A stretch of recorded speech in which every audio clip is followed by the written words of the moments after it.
unmute myself, but you can start. I just started streaming now.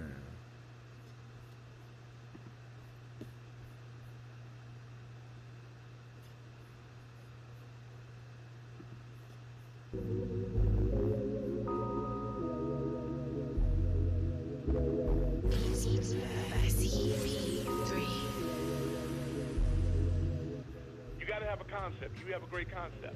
You guys are doing it, man, and it's an honor for me to just be, a small rock, man, in your mountain. I'm gonna pop a top in your honor. Mr. Doc Walker blessed us with his presence and knowledge.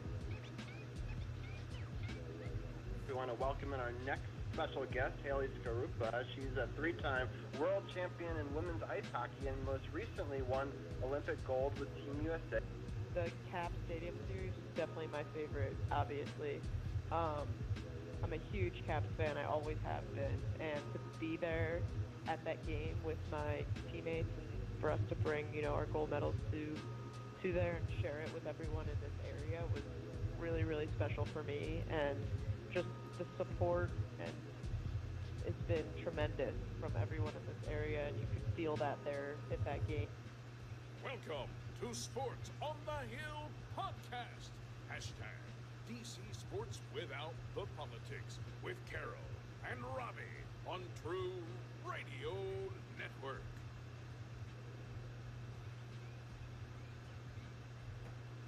By CP3.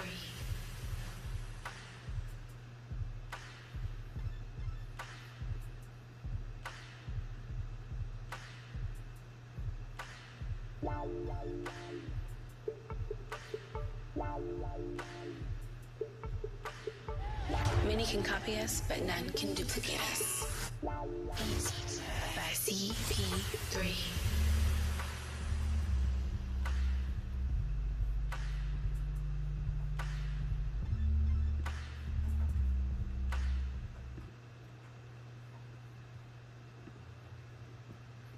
That's right. It's Monday night.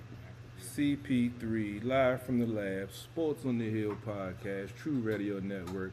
Episode 207 coming to you live. Victory Monday. 4 victories in a row for the Washington football team.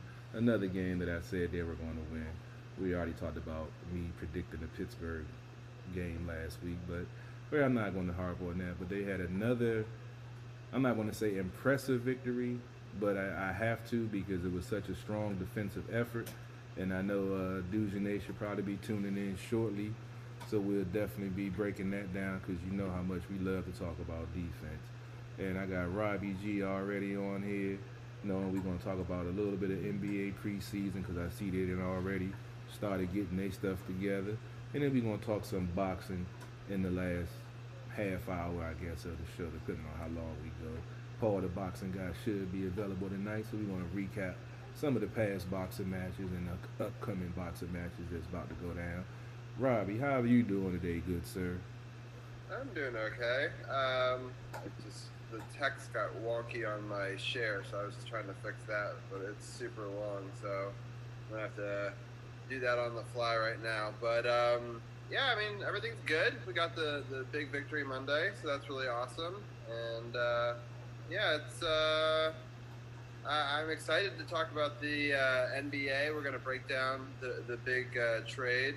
And, we already broke that down last week, but we're going to break down sort of the fallout from it. And then we'll also talk about the big debut from our young superstar. He had a good game. Just some boxing stuff to talk about. But I'm so excited that we were able to win 4 in a row. I thought that there would be maybe an emotional letdown. But turns out that they really performed well. So, yeah. Oh yeah, definitely. It was definitely. I haven't got a chance to watch the whole game yet. I was working. I saw most of the second half, but I didn't see the first half. I was listening to it, but I was impressed with the defense, the way they played, the way they were all over the place, causing turnovers, 2 touchdowns by 2 rookies. I mean, Chase Young, his stat line was ridiculous what he did in the game. And for folks that's tuning in, If you're having trouble with the levels, let me know because I'm tweaking some things over here. So if it's not coming through clear, not coming through loud enough, please let me know on the Facebook Live feed or the YouTube feed or the Periscope feed because you know we streaming on all three. But definitely it was a outstanding performance by the defense. Offense, oh, I definitely got some things to talk about with Mr. Dwayne Haskins. We're going to break down, and I want to know Dujanay's opinion after I, say what I have to say. Is Dujanay came on yet, Robbie? Yeah, he's on, so he can join us whenever he would like to, and we'll get the ball rolling. I was able to fix part of the glitch. I'm still working on the other part of it. All right, there you go, my brother. Oh, you don't have a background. I was so looking forward to seeing the breakdown background in the back, man. I'm used to seeing it, man. I love that. I love that view. What's going on, brother?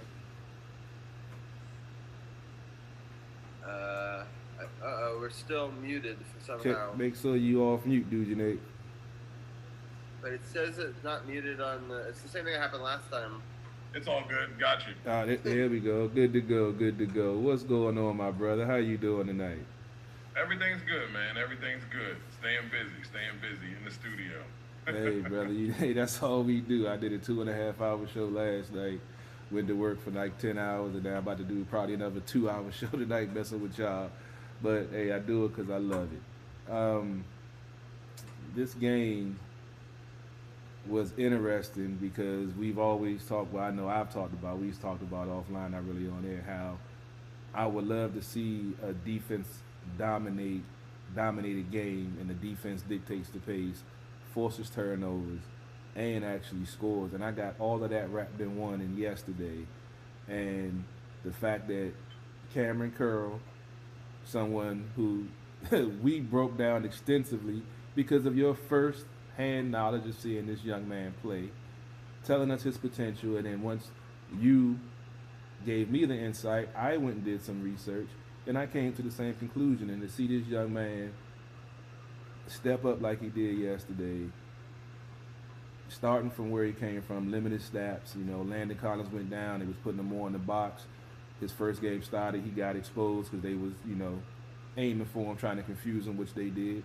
And just to see the maturation in those few weeks and to see him play the game that he had yesterday. And then Chase Young, I mean, I don't even have the words to say what that young man did yesterday. What was your initial take of what you saw yesterday from this Washington football team? If you're familiar with Jack Del Rio and what he does, especially what he did in Jacksonville, and pretty much everywhere he's been, their defenses have been aggressive. And you're really starting to see this defense really start to adapt to what he does. They're understanding what he wants out of them. To see Chase Young continue to elevate his level of play as he's grown throughout the season is pretty much what I expected from him. If you watch his college days, I think it's a no-brainer here. I think you're seeing a lot of what he showed on the college field, translating here to the NFL, and he's just relentless. And you see how his play is helping everyone else. Deron Payne, his aggressiveness up front, Kerrigan being a part of all of that is being applied as far as the pressure on the quarterback. And then you talk about Curl being able to make the plays that he's been able to make. He's really making a name for himself. It's really awesome to see him grow week after week. In another game where he makes a lot of big plays for this defense.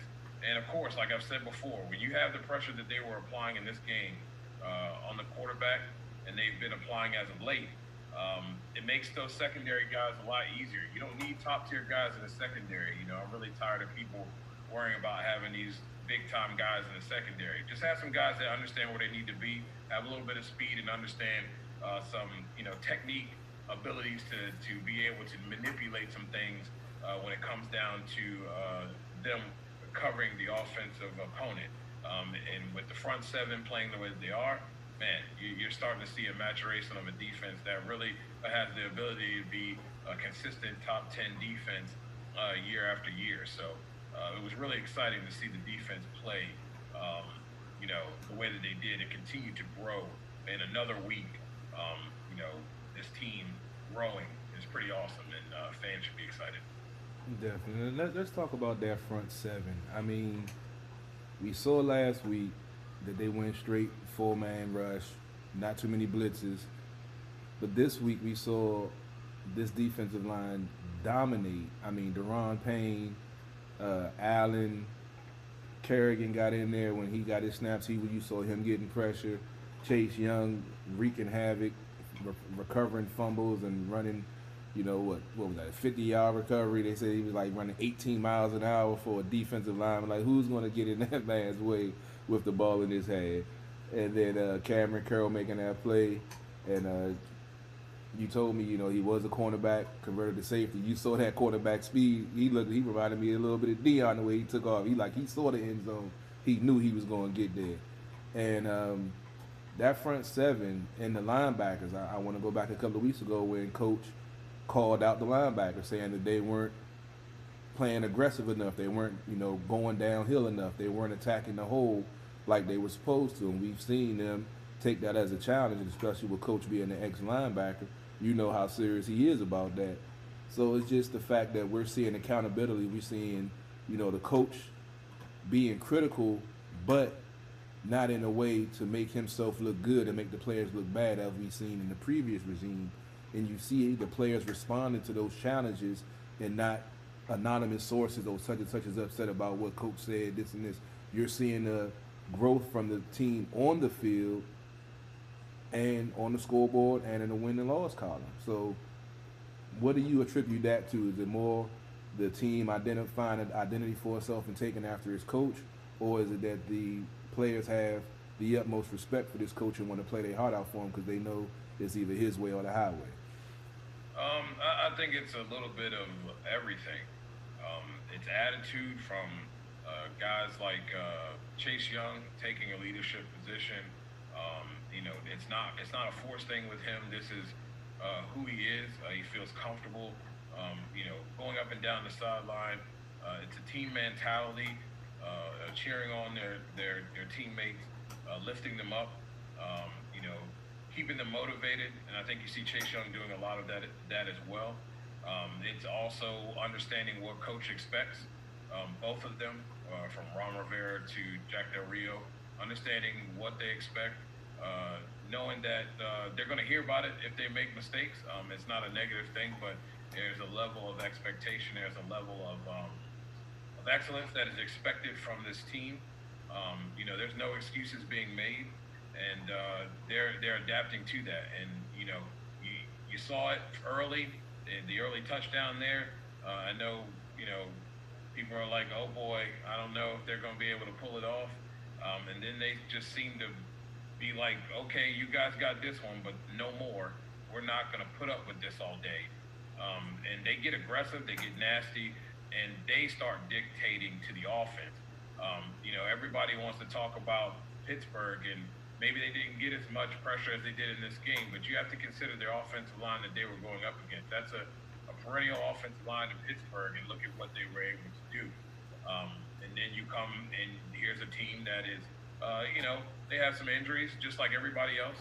And for once, this team came in and dictated how things were going to go in this football game on the defensive side of the ball. And really took it to them the entire football game. Years past, this team had the tendency to play down to their opponent. This game, though, again, give 49ers credit. They're very well coached, and they're very well coached and disciplined. But Washington played a better ball game and was the better team on Sunday. And really, when you look at it and break it down, they definitely are the better team. Especially over the last several games. They're on a 4-game winning streak, and you can see the growth there. They dictated the ball game and made things happen. So I think it's just a combination of a lot of things. You got to accept a little bit of everything, but most importantly, these guys on the football field are accepting responsibility, taking responsibility, and they don't want that to be on them, any negative to be on them. And if it is, they take it personal and they make sure that they correct it for the next week. And I think that's what's important when you're looking at this young football team. Real quickly, I just wanted to, break in. I love some of your analysis. I've been a huge fan of Chase Young from before we drafted him. I like the pick. I know that it took some time to mature. We talked about how he was pulling all those double teams before, but I was so impressed with his all-around play, just being able to punch stuff up, scoop it up, the run. His athleticism on that run, after he took it and he just took it to the house. We haven't seen the electrifying playmaking. It just kind of reminds me a little like Sean Taylor, when you just know that a guy is just incredible at his position, and I'm just so excited. I mean, the ceiling, right? I mean, this guy is just a couple of games in. He's starting to feel himself, and he's getting rewarded now for his, great effort. And I just love his inner motor, and it's really incredible to watch. And it's pretty amazing how his play is rubbing off on everybody else. I mean, the Deron Paynes, the Jonathan Allens up front. This is without a Matt Ioannidis out there. The Tim Settles. Those guys are balling. His ability to really have an offensive game plan, have to dictate, to know where he is at all times. Now you're having to pick your poison because you still have to worry about a Ryan Kerrigan. You still have to worry about those other linebackers, and then you have to worry about all those other guys along the front. So there's no one guy that you can key on. So eventually, at some point, this guy's going to get his. He's one heck of an athletic specimen, kind of along the lines of the Chicago Bears linebacker. Can't think of his name now. I don't know why I'm drawing a blank. Khalil Mack. Yes. And so, that stuff's important. That stuff's important. It's not just about one guy. And you're right, Robbie. He's really starting to come into his own, and you're really starting to see the confidence that he has in himself. Now he has the confidence of knowing what he's doing. But, earlier, hey, he's out there drawing double teams, and other guys got to eat. Now he's eating as well. So it's awesome because everybody now has to be accounted for. And unfortunately, with this defense, when they're on, it's very, very hard to just single out one guy. You're going to have to pick your poison and, hope for the best. And that hasn't been for the best for the opposing team. Yeah, that was exactly it. For me, it's like he was playing those double teams so early on, which was really impressive to me. And I was like, they really believe in this guy. But then other people really started to get going themselves. And they were like, we just can't leave everybody else. They just kind of thought, hey, we'll just key into him. They couldn't do that. And now they're trying to strike a balance, but they're struggling. And that's really sort of the philosophy is starting to bloom. But I want to go back to something you said, Dujanet, about the injury factor. And, like you said, everybody has injury. But have you noticed the trend lately with how physical this defense is, that folks are getting hurt in the first half against this team because they're playing so physical, and by the time the fourth quarter gets there, they're just imposing their will and being so physical with the other team. And I don't remember the last time I've seen our defensive line be that aggressive and impose their will on a weekly basis like this. I'm trying to remember a defense that was this nasty, and all I can think back is to the 92 Super Bowl team defense. Right. You're right about that. Hasn't been this consistent for longer durations. You had spots with a lot of these other teams, and you've had guys who have made plays. But yes, collectively like this, it's been a long time, man. But it's pretty awesome to watch. And again, knowing, having a pretty big history on Jack Del Rio, him being here with the Jags, and in the places that he's been, huge fan of that guy. And you can see the attitude, both guys. I mean, Rivera, Del Rio, this is why this combination is here. And you can really see these guys taking on that attitude. And it's more than just talk. It seems like that's something that they not only show in games, it's a habit. This is what they do. And they bring that to the game. So it's not something you just go and turn on. This is something that's practiced throughout the week. It's preached. It sinks in, and it becomes a way of life, and they're showing that in this stretch here. True that. Now we've been praising the defense. Now we got to talk about the elephant in the room, the offense. Just looking at some of these numbers, I'm gonna go over the stats real quick. Alex Smith, 8 for 19, 57 yards, no touchdowns, interception, 27.7 quarterback rating. We all know he went out with calf soreness. Still pending to see what that's going to do for next week's game. Haskins came in and went 7 for 12, 51 yards, no touchdowns, no interceptions, 68.7 quarterback rating. J.D. McClissick had a decent game. He had 11 rushes, 68 yards, 6.2 yard average. Logan Thomas excelling again with Terry McLaurin being doubled. Somebody has to pick up the slack, and he's definitely been stepping up. He had 6 catches for 43 yards and a 7.2 yard average. First downs, they had 12 for the game. They were 3 for 15 on third down. They had 98 yards rushing, 95 yards passing, for a total of 193 yards. They had 4 sacks, 5 penalties for 30 yards. Time of possession, they had the ball for 27 minutes. San Fran had it for 32. San Fran has a quality defense, so I'm not really that upset about what I saw from Alex. I'm more upset about what I saw from Haskins. That almost interception in crunch time when the ball sailed with his bad footwork, throwing flat-footed once again, and almost interception at a crucial time in the game in your own side of the field. To me, that says that I don't know if he's been putting in the work to correct those things being on the bench and the sideline for 7 to 8 weeks now. And I want to know what your take is on that. I mean, Coach gave an encouraging word, which for all the folks that said that he's hating on him, he doesn't want him here, he could have, in my opinion, he could have fried him for some of the things I saw when he got into the game. But he took the upper hand, the encouragement to try to keep him going. That's my opinion. Dujane, what do you say? I'm going to go with the fact that, we give other quarterbacks the benefit of the doubt. You got to understand this kid went from 1 to 3, and you're not working with much of anyone. Now he's 2, but Alex is getting all the reps here. He is the starter, the bona fide starter. So you're not working with these guys. And then you come in, you don't really have a rapport with a lot of the guys that, especially 3 of these wide receivers that are in, you haven't thrown to these guys in weeks. So I'm going to go with, there's some rust there. Again, he's a young quarterback. Sure, the footwork, I'm not saying he's not putting in the work, but old habits die hard. And those are some old habits. So, I'm not going to, come down on him for that. I thought Ron did a good job in assessing his play. I will say this though. I'm sick and tired of them putting in Haskins knowing dang well that he is not Alex Smith. So why are you running the same plays that you're going to run with Haskins, and he been the second string quarterback and ain't worked with none of these guys that are in the game right now, and you got the game on the line. Do what he does best. You see, if you really want a man to succeed, you put him in the best position to win. And I understand, you want him to grow. You want him to do the things that you want him to do within your offense, right? I get it. But he's not starting.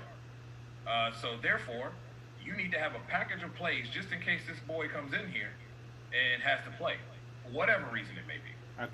I can definitely concede that point. Once again, we come in here running plays like Alex Smith is in the game. We know what the experience of this guy is. We know what experience of Haskins is. We know what his deficiencies are. Then don't allow him to be in positions that his deficiencies become exposed. Okay? And I'll even go to the fact, even back further. Scott Turner, Alex Smith was struggling. Tell me what the hell were you doing to try to help him? All right? Because I'm not cool with throwing screens at most ill-advised times when you should be pounding and punching people in the face offensively. And then you wonder why you're behind the sticks and now you're expecting Alex Smith to pull some magical play out of his backside to save you from your idiotic crap play calling. Okay? Now, if you want to help your offense, make plays and call plays that can help them and are going to succeed and going to help them move and shorten the chain. Not do stuff that's going to have things going backwards. And as far as Haskins, you know what he can and can't do. All right? As you as an offensive coordinator need to start tailoring the game to what he does best. If you come out here and he has to start next week, and you start running plays that Alex Smith is running, and you're not doing the things that he does well, that's on you. I'm not blaming Haskins anymore. This guy is working his butt off. Plenty of people have said it, but as soon as he does something bad, it's funny. I listened to the press conference. A lot of questions from the media. I mean, what kind of dumb questions is that? I haven't got a chance to check out the post game, but I'm not to cut you off because you said a lot, but I want to go back to what you said about him not getting the reps being a 2 coming from a 3. The mechanics, my man Fred was echoing the same thing on the feed. The mechanics and the footwork, you can work on that without receivers, and that's what I'm saying. With even though he was rusty, even though he hadn't gotten reps, those are things that he should be working on now that you will see at least transfer to the game. It might not make a game-winning drive or he saves the day, but you want to see the progression from what he should have been learning the time that he's been on the bench. That's my thing that I ain't gonna say make excuses, but I've understood why he has the footwork and mechanical issues, the ball sales, and that's where his interception come from. I understand that, but with all of these weeks on the sideline, he can work on those things without having somebody to throw to. And I was hoping I would see that in this game, that he wouldn't still make those same mistakes. Now let me say this, and point duly noted. But I said earlier, old habits die hard. Now here's another factor. This boy's confidence is a little wavery right now. The only thing he's trying to do, and you can see it in the press conference, you can hear it in his voice. He sounded like he teared up towards the end. Only thing he was trying not to do was not screw this up. And with all the pressure that he has on him to perform and look well, if he messes this up and they lose, he gonna catch a whole lot of heat. So he's trying not to make the mistake. He's playing not to lose and not playing to win. I feel you. Right. If you're out there and you're not confident and you're very concerned not messing this up for your quarterback who had to go out, who put you in this position along with your defense, who put you in this position to win, and all you have to do is seal this game, you are really trying not to make any mistakes. And sometimes in those pressure moments, the old habits die hard and they come back. We see it with all these young quarterbacks. So stop harping on Haskins, because I see it in a lot of quarterbacks across the league that are young in these tough situations. Go look at Taysom Hill and that garbage that he threw and that interception of 2 turnovers that cost him the game. So, I get it. I understand what he's supposed to be working on, but I'm telling you, in a pressure situation, when you got the game on the line and you got to come in and all they're asking you to do is not screw this up. That's what you're trying not to do, and the pressure is on. Sometimes you revert back to old habits. Mechanics fail. You're not comfortable. And again, what plays did they give him to make him comfortable in the pocket? I definitely agree with that. There wasn't very much of any. But Stop running offense like it's Alex Smith back there and do what that boy does well. If you want to win and you want him to be decent, then do just that. Otherwise, don't put him in the game. Put Montez in. Yeah, I think Turner, like I said, Turner's still learning on the job also, and he's definitely a better play caller when he has a lead. Things got a little tight. He doesn't have the same confidence in Haskins that he has in Smith. And like you said, he should have told it. That's why I never understood that Haskins is best when he's on the rollout. And we've seen it when they do allow that to happen, that he excels. And that's why I always, even before, Scott Turner under, Jay when he got in there, I'm like, you see what happens when you move the pocket for the young man. It helps him. He's more accurate. He can read the defense better because the misdirection gives him more time, and he played better. So I definitely agree with you on that. Like I said, I don't want to seem like I'm being super critical as, because I still believe he can be the quarterback this team wants him to be.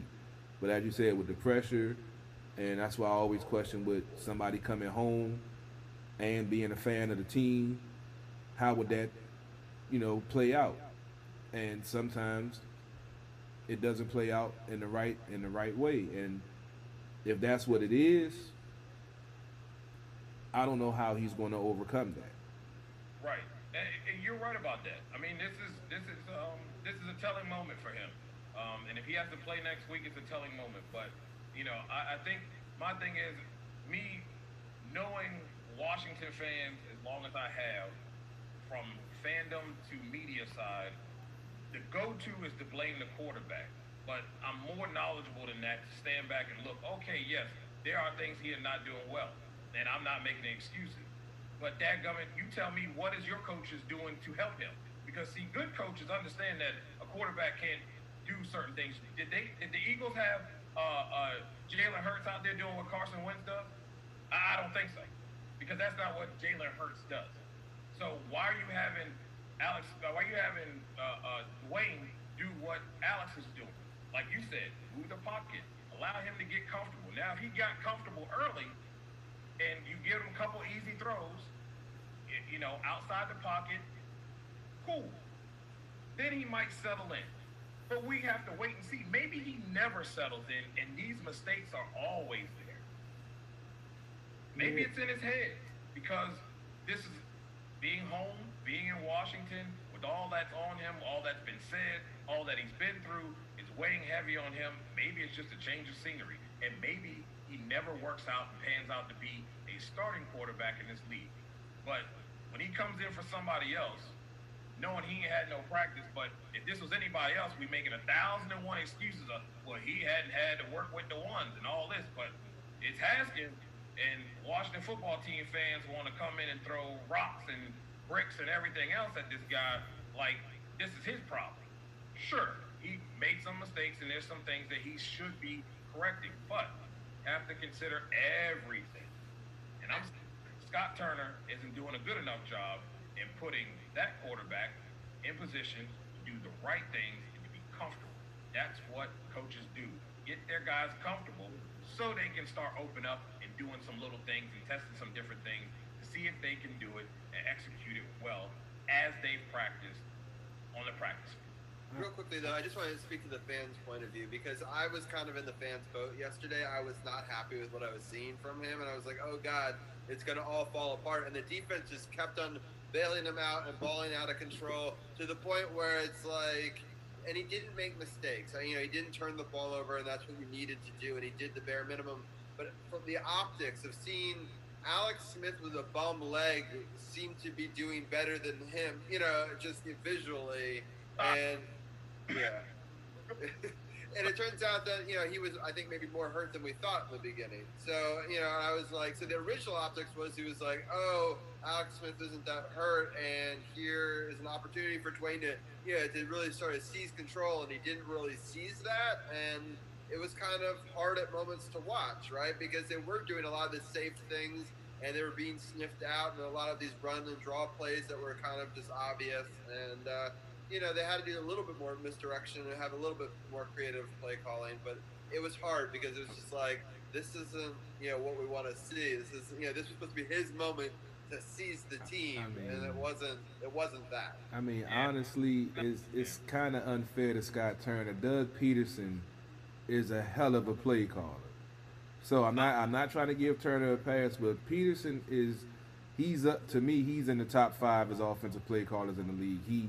He has great strategy. He will exploit any weakness that you give him, and he knows how to call a game and cater the game to his quarterback. So, yeah, Jalen Hurts, I got a feeling that last game of the season is going to be an interesting game between the Washington football team and the Eagles. Yeah, and I mean, it's just an example. I mean, look at the quarterbacks. Look at the young quarterbacks in Denver. Any young quarterback with a quality coach, these guys make sure that their offensive game plan works best for what they do. They don't have Taysom Hill running around doing Drew Brees type stuff. That's not Taysom Hill's game. Now, that's a whole other topic for a whole other day. But as you can see, good coaches make sure that their quarterback, no matter who it is playing and has a game plan that fits what they do best. That's coaching 101. I don't give a crap who you are. Anybody with competence that coaches knows that. If you're not doing that, then you're losing a lot. you're an Adam Gase. Don't please don't wish that on us, man. I don't know. Don't. I think Turner's still learning on the job. I mean, he still has to learn. He only had limited, time offensive coordinator in Carolina. This is his first promotion, and you got two coaches that's more defensive orientated than offensive with in Rivera and Del Rio. So I think they need to bring somebody in as more of a mentor for him to help him find his way, in my opinion. Right.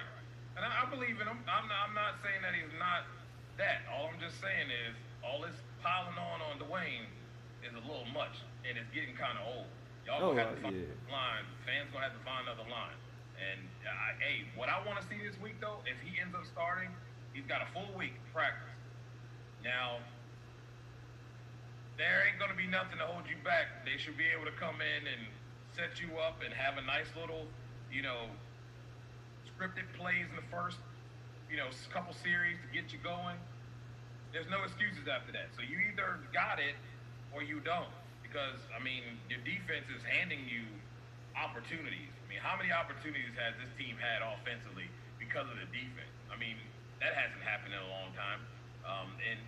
Even when they do give up some things, they still fight and make sure that they don't do that repeatedly over and over and over and over again. So I'm really interested to see what happens. I hope Alex plays because his team's on a nice roll, got a nice rhythm.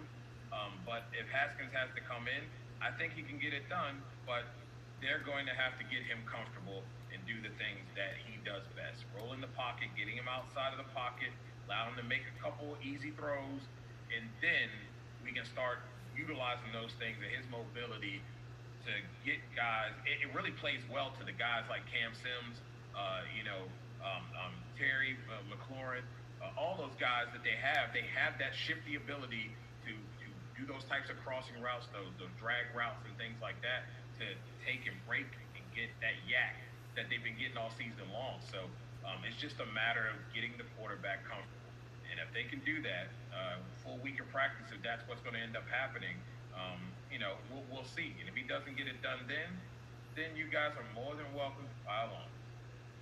Well, see, I don't really consider this me piling because, like I said, this is only really the first time I've spoke out, about him because I know he needs time. I know he's raw, but I was hoping, like I say, when that ball sailed and was almost an interception, I was like, damn it, because I had to go back and look at it, so it hit the ground. But I looked at his footwork. He threw the ball flat-footed. He didn't step into it. And he didn't follow through, and he had a clean pocket. Clean. That's why I was like, that's why it blew me because I was like, I understand if he was under pressure and you were rushing, but this is muscle memory. This is rhythm. This is mechanics. This is what you should have been practicing on the sideline, and then to see that ball sail and almost get picked off and change the whole momentum of the game of him, like you said, you have a valid point of him playing not to lose instead of playing to win.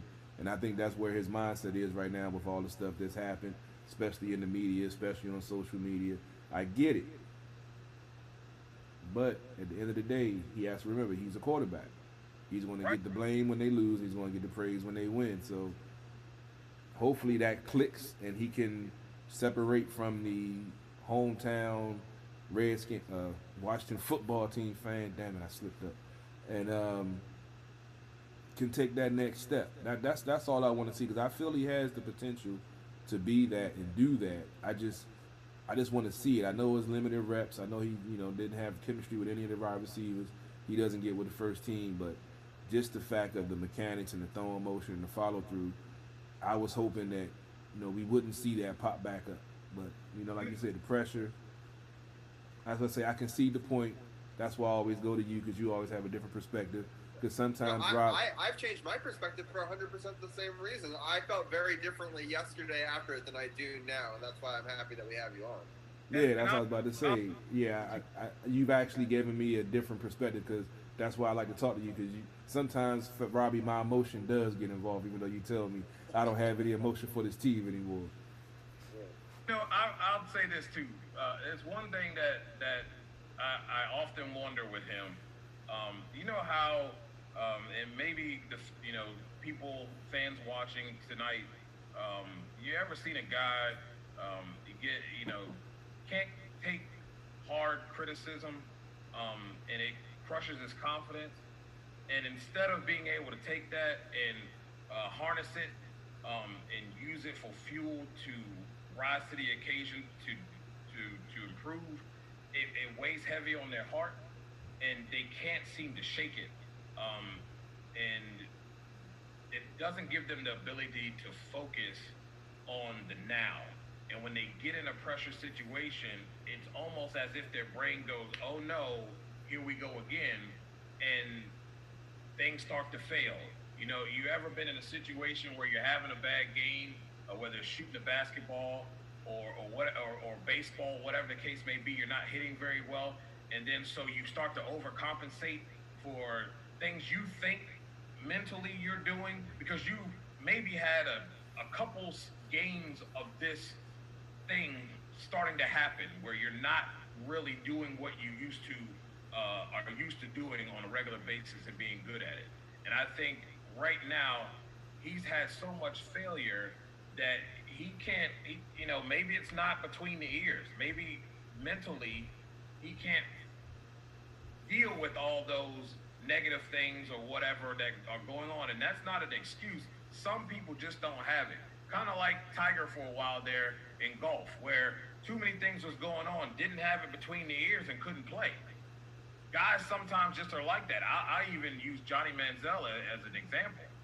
He just, has all the ability in the world. You think, man, if this guy can just get it together, but he doesn't have it here, doesn't have the mental fortitude to be able to, when a mistake maybe almost happens or does happen, to wipe it clean.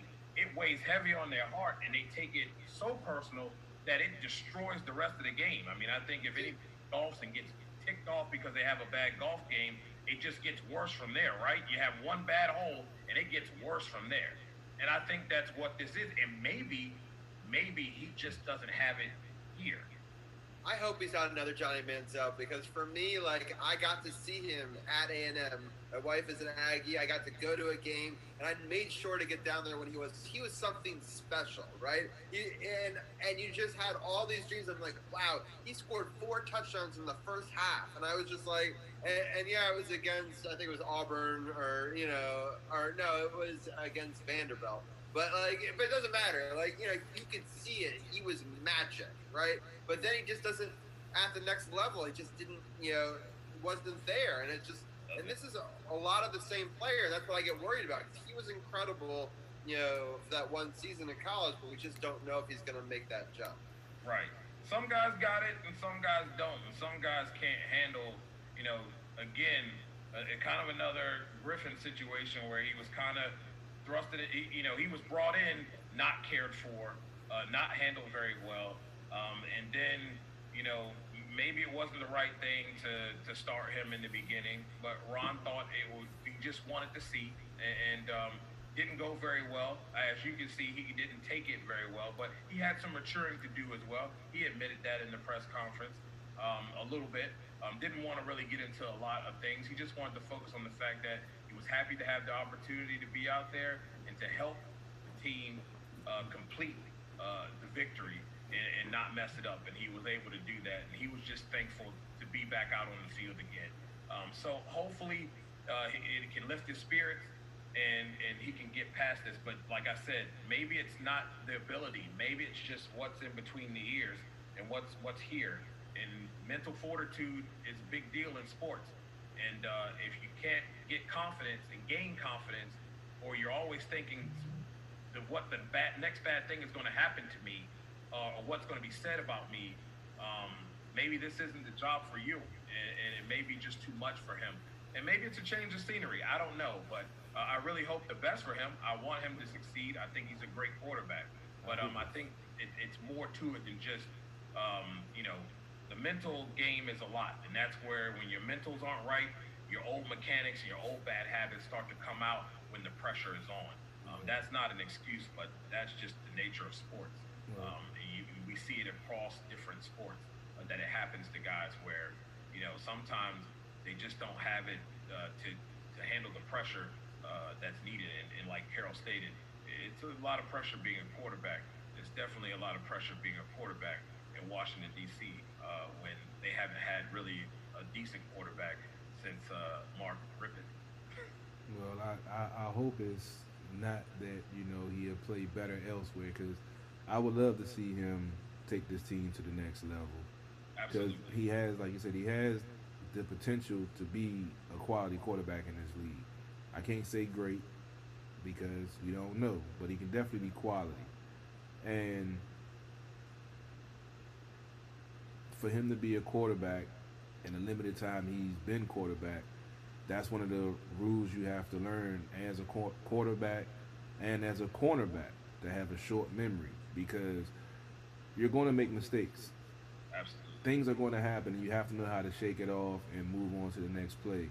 So with him being young and being a young quarterback with not that much experience, I can concede that. I'm not really, that's what I say. I love talking to you because you give me a different perspective. Because I was going to go in on him, bro. I was going to go in, but you made some valid points, which I definitely can agree with. So, it is what it is. Looks All right. like I'm sorry. I have to admit I'm a big Ravens fan too, right? I know we talk about the Washington football team. I'm not it's so the stuck on flag the on the Ravens. play. I hope Lamar But hits Lamar it. Jackson just with his feet had an incredible touchdown run. He just sat on the pocket and just really, really nice and had nothing going. And this was like, I'm going to do it myself. And right at the end of the half, a huge defensive stop. Got the ball back because Cleveland had stopped the Ravens, and the Ravens stopped them right back. And just, he's amazing in Why do moments. you run a You don't see zone? that's there. Why are you Andrews on running the that play, zone in too. the red zone? Yeah. Why are you sitting in zone in the red zone? I don't know. Because, it was a clearly passing play, but it was just all broke down. He was like, well, I mean, I I like have the Lamar, ability. but I'm going against him in fantasy football. I'm only up by 20 points. I can't afford this man scoring rushing touchdowns right now. I'm sorry. But I'm happy. And it had to be. I was hoping something exciting would happen at the end of the first half here, but that was they left just enough time. And I took Cleveland in this game, so even though I got a nice lead I in the also pick 'em. took Cleveland in this game. I got a nice lead in the pick 'em. I just want to brag a little bit. I'm number 415 in the world ranked on ESPN pick 'em right now. If I had some money, I would put it on myself, but I'm broke right now because I'd be calling my bookie right now to put some money on some of these bets. And I just gotta, I feel good about that, especially getting beat Rushing last year me. by It's- Room's it's- mom. That wasn't cool. It's pretty impressive, I will admit. But at this point, I'm fine just rooting against the team and just assuming that, me reverse jinxing and him going with them. It's working. It's worked 4 weeks in a row. I will happily lose this pick'em that we have no money riding on. So The same thing. I against them this week too, and I figured they would win, but I didn't want to chance it, so I just pick against them. I'm used to it. It's what I've always done, so I just kind of go with it. It's sad that we have to think like that. I don't adopt to that logic. If I see, I know you do, but every time I pick them this season, we've lost. So I'm done. I'm done. I used to feel that way too when I used to put money. Well, I don't bet money anymore. I only bet alcohol or food, because that way I'm gonna get some of it when I give it to whoever lost to. I'm gonna get me a beer or I'm gonna get me a chicken leg or something. But I don't know. I just look at it as more of the coaching. I got to go back to the coaching. I mean, Rivera, like I told you in the beginning, Paul, the boxer guy, he'll be on later. Once we, got him as a coach, Paul was there. He's in Charlotte, so he has firsthand knowledge and seen what coach can do with the Carolina Panthers. So once he signed, Paul was like, bro, that's the best move we could have made. I was a little shaky on it. I did some research, looked at, the things he had done for his whole football career. After I saw that, I was like, okay, this is a football guy. He knows what he does. All the folks that's worked with him or played under him have nothing but positive things to say about him. Stand-up guy, none of that, political BS when the media comes around. He's going to tell you no matter what. I love the fact that in the press conference last week when they asked him about Antonio Gibson when he first went down, they asked about his toe. What's it? He's like, I purposely don't read the medical report until after the press conference, so I don't have to answer those questions. Next, I said, that's refreshing. That's cold as ice right there. I love that. But I think it all comes. He was very nice about it too. Yeah. He asked for her name, and he said, "Look, sorry, this is what I do because I've played this game too many times. I don't want to have to lie to you or not tell you, and this is what it's going to be." So that way, now it's on record. No one's going to ask next week. Exactly. Right? I love that. Covering the NFC South, and I said it last week. Covering the NFC South, this team really is starting to reminisce Carolina Panthers Ron Rivera team. I'm telling you, I can't express it even. I can't express it anymore. It's eerie, but it's nice to see. This is exactly what I expected, and I thought it was a great hire as well. This is going to be fun, guys, and if the offense starts to come together over the next couple of years, this is going to be fun. With Jack and those guys and Ron's attitude, how people really respect this guy. I mean, you can't ask for anything better. I mean, it just really looks like Carolina 2.0. I mean, it's really nice to see, and it really shows. People crapping on Ron, because of this or that, just don't know football. But yeah, there's a reason why this guy was in Carolina for a long time. The culture, the everything, very well coached teams. When they showed up, they played aggressive on defense, and you see Washington doing that now. Real quickly, because I wanted to point out, for me, it was interesting. We didn't have that offseason that we needed under Ron Rivera's system to really do this reboot. He had to do it remotely, whatever. If he had those preseason games, we would have taken the chunks. I'm looking at the schedule and what we had all predicted, right? We all had a lot of green early on, a lot of red late, right? Because we thought that the early games were the easier games, and we lost some of those games, including two of the Giants and a couple other games that we probably shouldn't have. And it's interesting that we're now coming back on strong in a time period where none of us had wins, right? Like, we all thought they were going to lose all these games pretty much. I mean, it's almost everyone had a loss. To the Steelers, only one person had us beating them. Only one person had us beating the Cowboys, and no one had us beating the 49ers. So, I mean, and we just nailed through all that in one go and knocked all that plus one right before that. So it'll be really interesting to see what team we see against the Seahawks and the Panthers coming up. Because that's going to be the real test. Can they keep that emotional charge going and go through those teams, which now, compared to the teams we just beat, they're very winnable games. Absolutely, and I said it last week on the show. This fourth quarter of the season is very interesting. I could see 3-1.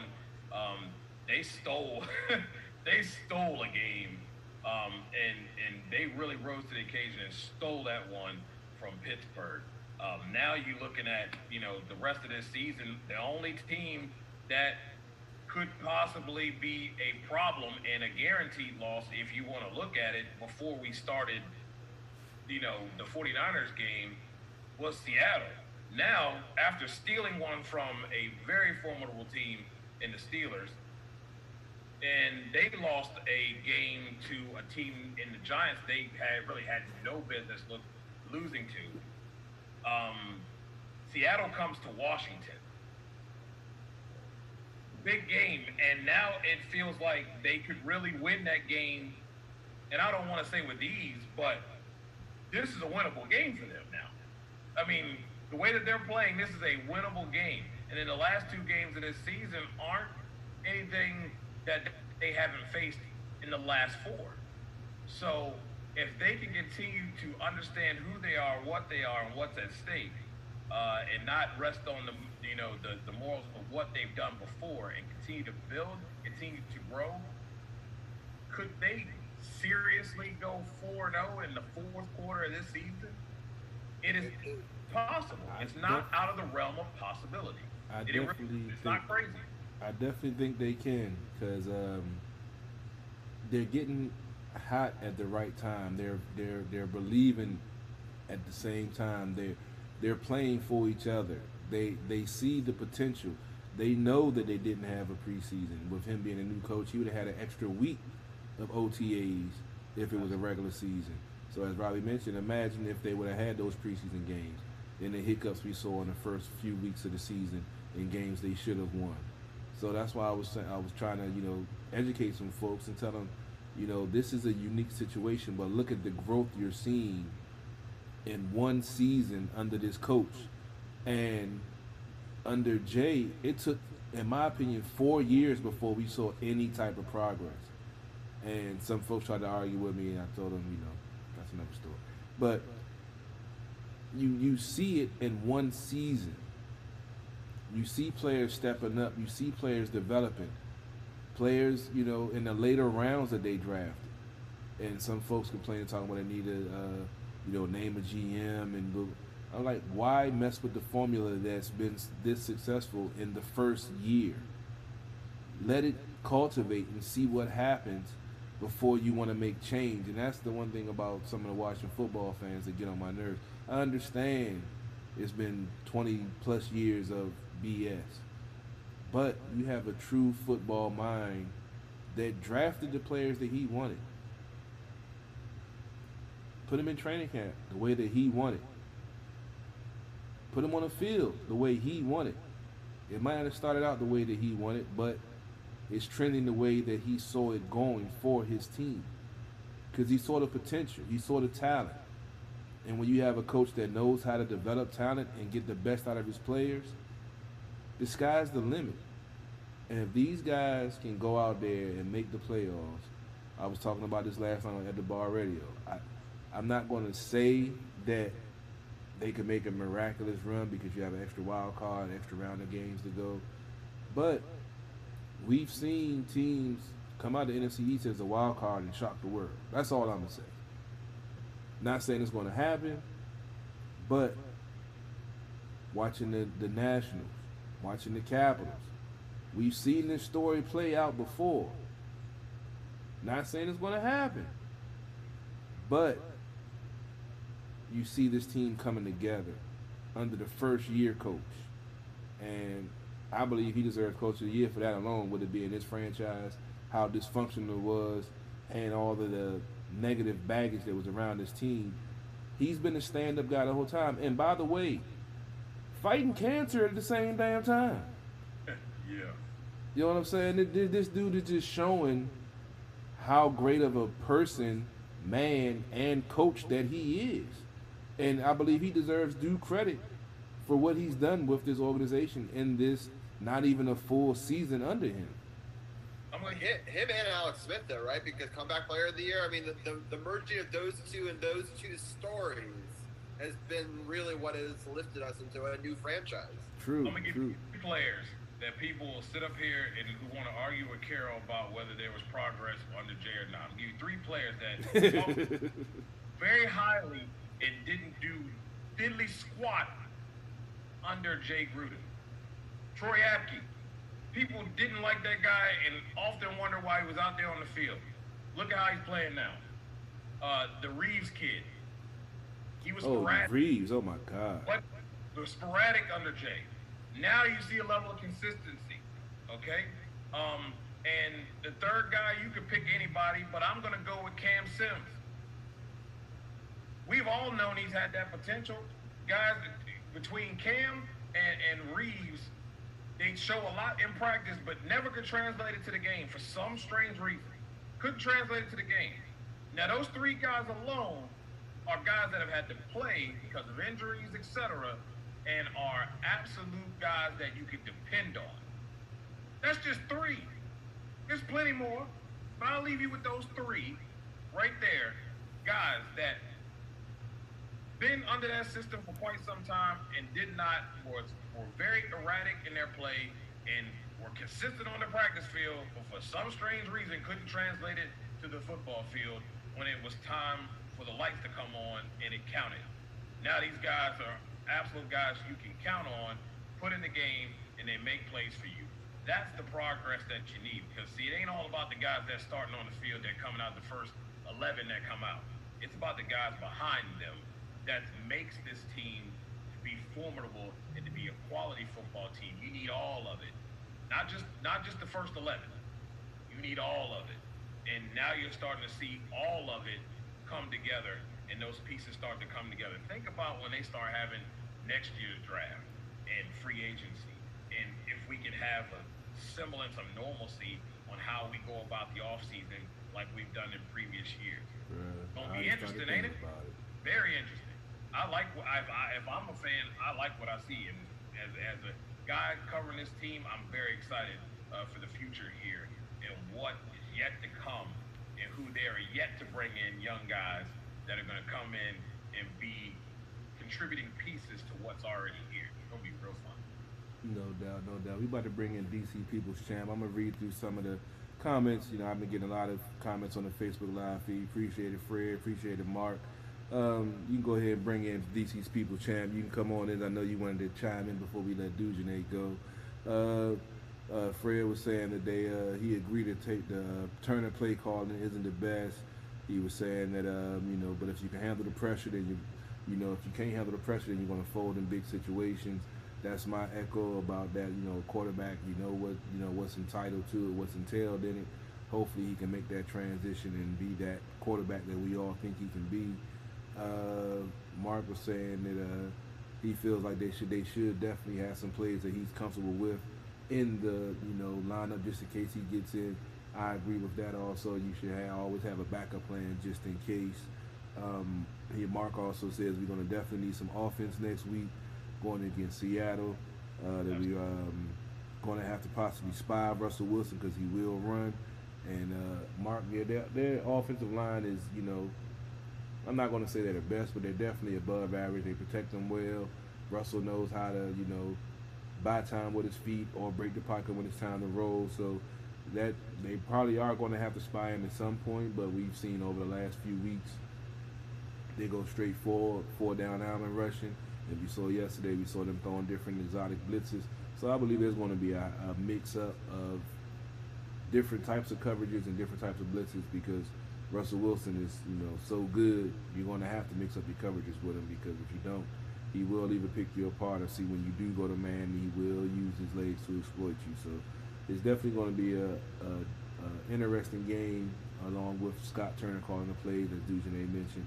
If Haskins is the quarterback, it's going to be interesting to see if he tells the playbook towards him. We all know moving the pocket and getting him on a rollout is better for him, or is he going to have the same generic playbook that he has for Alex Smith, check down and take a shot every now and again. So it's definitely going to be interesting. But DC People's Champ, I know you wanted to chime in when we had Dujane on the line. What you got to say about yesterday's win and this 4-game winning streak this Washington football team is on in sole possession of NFC East first place?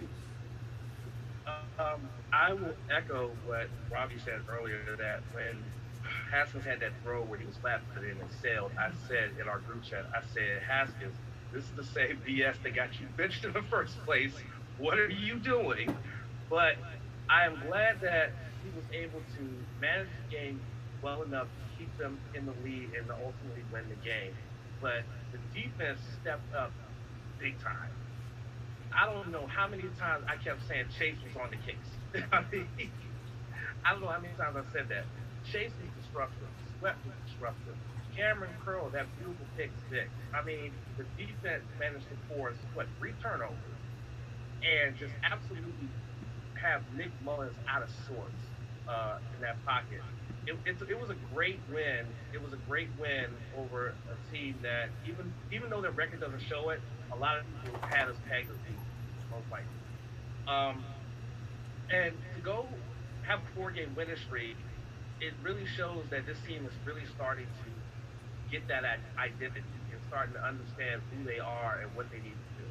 And from a fan's perspective, that's what I've been looking for from this team for the longest time, is know who you are and go out there and be that. And that's what they're doing. They're going out there as a scrappy defense, going out there and just absolutely just terrorizing offenses, making quarterbacks nervous and uncomfortable.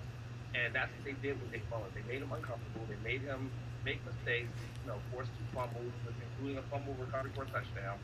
Got it pick 6. and just absolutely just terrorized Nick Mullins the entire time. I really thought that, and even the announcers, when I was listening, even thought that his backup was going to come into the game at one point. He never did, but it was so disruptive. They thought that the backup was going to come in. So love to win, and can't wait to see what they do going forward. No doubt, no doubt. Appreciate that synopsis from DC's People Champ. I know Dujane, we done already had you on for an hour already. So what do you think about this upcoming matchup this next week? And let the folks know what you got coming out so you can get out of it. I know you probably got some work to put in some way or another, interview somewhere to call into. I'm really interested. I'm really excited about this week. Seattle, they've been struggling on the offensive line. Protecting Russell Wilson, my cousin. But he's that team's playing pretty well. Their defense is not what it used to be. So I think they have opportunities there. You have to love, for the Washington football team, J.D. McKissick, his shiftiness, whether it's running the football, whether it's catching the football in the backfield, and that combination between him and Barber is really nice. I'd like to see them to pound it a little bit more, and stick with it as much as they can, especially in those situations where you have short down and distance. But you don't have to always run it. They're not always the best behind the center and the guard. So you have to get creative. But when you do, they reward you for that. If they can do what they did this week, and then get a little bit of an offensive stand that they got for when they were playing Pittsburgh, they have a very good opportunity to win. They've been in a lot of close games this year. Now they're starting to win those close games, and they're starting to, put it on some people too. So I think this will be a close one. At first I was like, there's no way they beat Seattle. But the way you see this growth with this football team, the defense is really starting to dictate things, really forcing offensive coordinators to have to come up with something that is going to take away that front seven.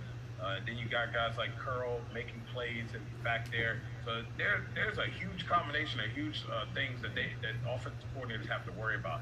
I really like Washington's chances.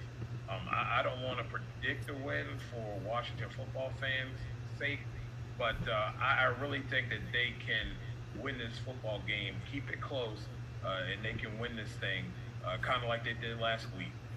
Just grind it out, punch people in the mouth, don't turn the football over, get a few turnovers and a few critical, third down stops, and they can put themselves in an opportunity to win. And most importantly, these guys are at home. So I really like that. If they can do that, man, the next two games are going to be, to me, a lot easier than this one coming up this week. Again, we're going to have the podcast coming up this week. Going to talk a little bit of Washington football. We're going to talk some Saints this week. If you missed last week's pod, it's a great one. I go off on Adam Gase and his ability to be able to fire Greg Williams, even though he's dumpster fired. I also took a shot at Jets fans. So if you didn't catch it. Ho. I don't agree with the firing of Greg Williams, but going cover zero in that situation, in the ball game, with no wins on your record, there are certain things as a defensive coordinator with less than 10 seconds you just don't do. I know you want to get pressure, but cover zero? Really? I'm not saying he deserved to get fired, but... Don't go off on your show. Go check the pod. I'm not going to go off on your show. I get what you're saying. But this guy, come on, man. Go check the pod. I'm just going... All right. I'm going to go check it out, man. I've always hated cover zero.